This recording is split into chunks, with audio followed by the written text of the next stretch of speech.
ಅರ್ಜುನನಿಂದಲೇ ಧನುರ್ವಿದ್ಯೆ ಕಲಿತು ಕುರುಕ್ಷೇತ್ರ ಯುದ್ಧದಲ್ಲಿ ಅವನ ರಥಕ್ಕೆ ಅಭೇದ್ಯ ಕವಚದಂತೆ ನಿಂತ ಆ ಯಾದವ ವೀರ ಯಾರು ಗೊತ್ತಾ? Welcome to 30 days of covering 30 underrated characters of Mahabharata.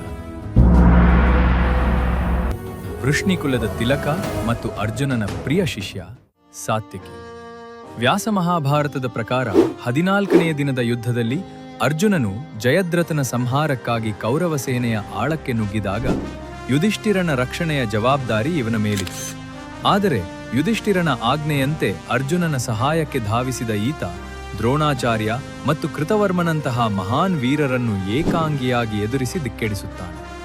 ಅರ್ಜುನನ ಅನುಪಸ್ಥಿತಿಯಲ್ಲಿ ಪಾಂಡವ ಸೇನೆಯ ಬೆನ್ನೆಲುಬಾಗಿದ್ದ ಈ ವೀರನ ಪರಾಕ್ರಮವಿಲ್ಲದಿದ್ದರೆ ಅಂದು ಅರ್ಜುನನ ಗುರಿ ತಲುಪುವುದು ಅಸಾಧ್ಯವಾಗುತ್ತಿತ್ತು. ಕೃಷ್ಣನಿಗೆ ಅತ್ಯಂತ ಆಪ್ತನಾಗಿದ್ದ ಈ ವೀರ ಯುದ್ಧದ ನಂತರ ಬದುಕುಳಿದ ಕೆಲವು ಸಾತ್ವಿಕ ಯೋಧರಲ್ಲಿ ಒಬ್ಬ. ಅರ್ಜುನನ ಅಪ್ರತಿಮ ಪ್ರತಿಬಿಂಬದಂತಿದ್ದ ಸಾತ್ಯಕಿಯ ಶೌರ್ಯದ ಬಗ್ಗೆ ನಿಮ್ಮ ಅಭಿಪ್ರಾಯವೇನು?